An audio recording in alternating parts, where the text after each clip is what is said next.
आज मंदिर जय कृष्णिया अमृतसर का 55वां वार्षिक उत्सव,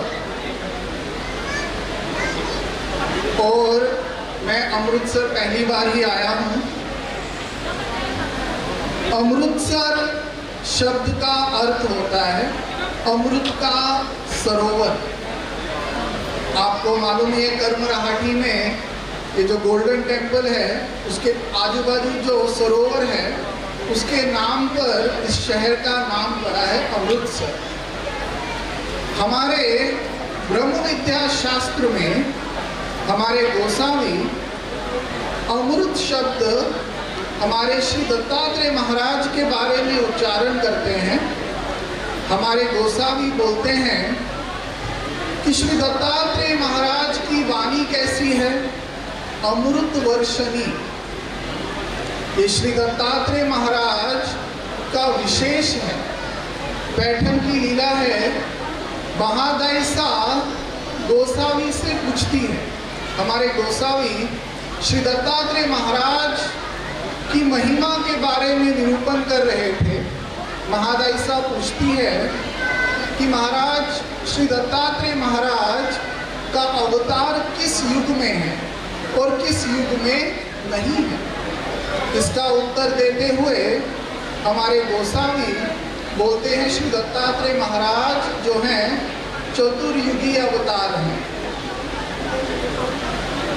तो श्री दत्तात्रेय महाराज के बहुत सारे विशेष, मतलब हमारे श्री दत्तात्रेय महाराज बाकी अवतारों से भिन्न कैसे हैं, इसके विषय में हमारे शास्त्र में बताया गया है।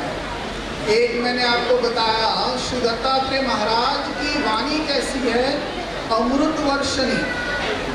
अरल 3 तापों से क्या था, ग्रस्त था। उसको 3 ताप, आदि दैविक, आदि भौतिक और आध्यात्मिक, ये 3 ताप उसको प्राप्त हुए थे। और श्री दत्तात्रेय महाराज की वाणी सुनकर उन तीनों तापों का क्या हो गया, नाश हो गया। इस प्रकार से श्री दत्तात्रेय महाराज की वाणी कैसी है, अमृत वर्षणी। श्री दत्तात्रेय महाराज का जो अवतार है वो कैसा है, चतुर्युगी अवतार। और श्री दत्तात्रेय महाराज का एक और विशेष है कि श्री दत्तात्रेय महाराज नित्याटन करने वाले अवतार हैं। एक जगह पे नहीं रुकते, दिन भर क्या है, नित्याटन चलता ही रहता है। जगत गुरु अवतार अगर कोई है जो संपूर्ण जगत में मान्य है, वो है श्री दत्तात्रेय महाराज। ऐसे बहुत सारे विशेष श्री दत्तात्रेय महाराज के बारे में हमारे शास्त्र में सुनने को मिलते हैं। अब ये जो अमृत वर्षणी वाणी है, मतलब इस जीव को अमर करने वाली है। अमृत जब पीते हैं तो क्या होता है, अमर हो जाते हैं। तो ये वाणी कैसी है, श्री दत्तात्रेय महाराज की अमर करने वाली है। जिस व्यक्ति को श्री दत्तात्रेय महाराज से बोध होता है उनका उद्धार क्या है, निश्चित है।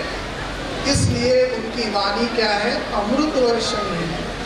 उनका दर्शन अमोघ है, मतलब जिनको उनसे बोध हुआ उनको फिर प्रमाद नहीं होता, उनका पतन नहीं हो सकता। ऐसे बहुत सारे विशेष श्री दत्तात्रेय महाराज के हमारे शास्त्र में पढ़ने को मिलते हैं। तो अगर अब हमें भी अमर होना है, देखो हम सब यहाँ पर एकत्रित हुए हैं, अधिकरणों के मुख से जो शब्द हम सुनेंगे वो कैसे हैं, अमृत के समान हैं। उनके अनुसार अगर हमने एक गुण भी क्या है ग्रहण कर दिया तो क्या होगा, हम अमर हो जाएंगे। मतलब क्या हो जाएंगे, फिर से इस सृष्टि में जन्म नहीं लेंगे। ये अमृत ये क्या है, इस प्रकार से हमें अमर होना है। गोसावी एक दृष्टांत निरूपण करते हैं भिंगरुटी का। विंगरुटी के दृष्टांत में गोस्वामी बोलते हैं कि जैसे वो विंगरुटी क्या करती है, उस एक कीड़ा लाती है, लाकर उसको क्या डंक मार देती है, और वो जो कीड़ा है उस विंगरुटी का चिंतन करता रहता है। उसी प्रकार ये जो अधिकरण हैं, इनके मुख से निकले हुए शब्द भी ये क्या है, वो अमृत के समान है, कांटे के समान है। इनके मुख से निकले हुए शब्दों का हमें मनन चिंतन करना है। मनन चिंतन करेंगे तब ही विंगरुटी के जैसे होंगे, मतलब ईश्वर के समान होंगे, ईश्वर के आनंद को प्राप्त होंगे। शुरुआत में योगेंद्र मुनि जी ने एक बात बताई कि बदलाव होना चाहिए कि नहीं होना चाहिए। इंग्लिश में बोलते हैं only thing constant in this world is change, मतलब इस दुनिया में अगर कुछ कांस्टेंट है तो वह बदलाव, चेंज होता ही रहता है। पहले हमारे अधिकरण जब पोथी करते थे, प्रवचन करते थे, उस समय ये माइक नहीं होता था। तो आज हम आधुनिक जो वस्तुएं हैं उसका इस्तेमाल कर रहे हैं। तो ब्रह्म विद्या शास्त्र पढ़ना ये भी क्या है, हमें इसको भी आधुनिकता से जोड़ना चाहिए। क्योंकि देखो हमारी जो यंग जनरेशन है और माता पिताओं का सबसे बड़ा दायित्व अगर कोई है धर्म के प्रति, तो वो अपने बच्चों को धर्म पे लगाना। हमारे ज़्यादातर लोगों में एक मिसकंसेप्शन है कि बच्चों को पढ़ाते नहीं है।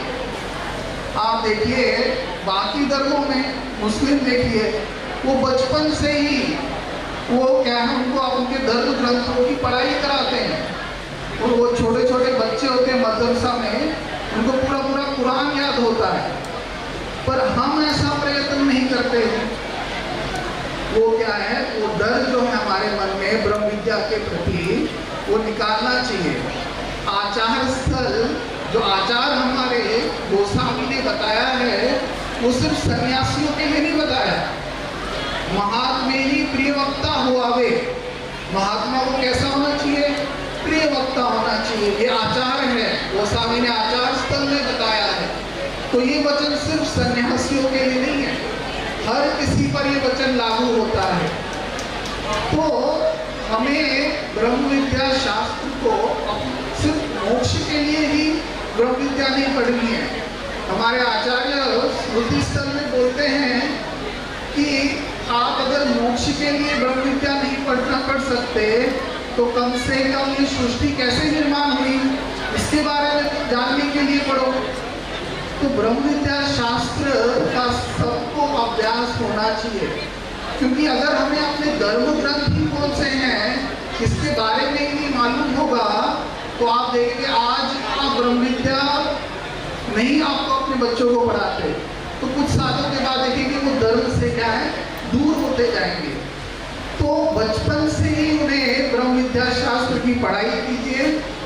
और जितना भी हम एफर्ट्स करते हैं वो ज़्यादातर हमारे यंगस्टर्स को धर्म पे लाने के लिए करते हैं, क्योंकि वो हमारे धर्म का भविष्य है।